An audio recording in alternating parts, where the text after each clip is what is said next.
Fetch is, I mean, it's a story that was inspired by my niece and nephew. So it's kind of about innocence and naivety, and how when you really do have an open mind and you don't know what the reality is, that's when sometimes you can find and discover magic. You know, we live in a world where everyone's always on a monster hunt, and we're looking for people to, like, you know, who's evil? Where's evil? Let's hunt it, let's slay it. And the intention's good when you want to hunt evil, but I feel like everyone can be a monster if you're looking for a monster. So I just wanted to make a short that was kind of showing that, you know, sometimes if you focus on, like, finding a friend, you can find that, and you can even give monsters an opportunity to be redeemed. So a character technical director is, it's a full department we have here, and that department is responsible for a few different things. One of them is the rigging of the characters. So how do the arms move? How does the face emote? And how do you control and express through a face? So it's kind of this balance between being an artist and being a technician. So that kind of like dual mindset, it was always kind of attractive. Really, to be a good leader and a good director, it's not about knowing what you want to see. It's about knowing why you want to see it.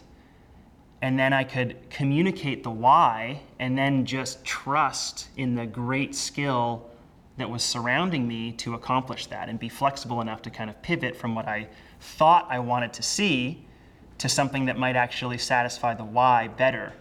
And that was like a big turning point for me, because, you know, we're all new here. We're trying to figure out, how do you direct a film when you haven't been kind of conditioned as this director, but you're in this environment where everyone has an etiquette and a relationship with how they are used to working with the filmmakers. So in that moment, I was like, oh, okay, I should have been doing this all along. Wow. Well, they can expect to see a lot of, you know, playful experimentation.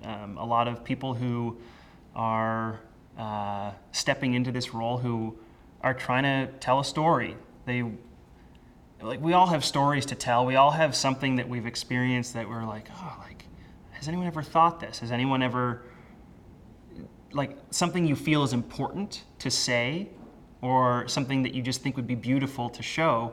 And these are just examples of people who had that opportunity, and they tried to figure out how to do it. And I mean, they're all very different, but I think they're all kind of aspirational. They're all kind of exciting and kind of fun.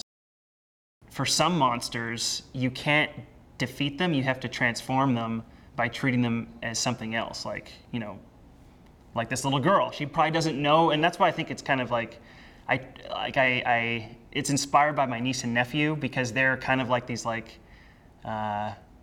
naive heroes. They don't know how heroic their actions are sometimes, and like I can watch Maverick or Violet walk up to like the grumpiest old guy, and they're not aware of how grumpy and curmudgeon-y some adults are, and they'll just assume they're like their best friend.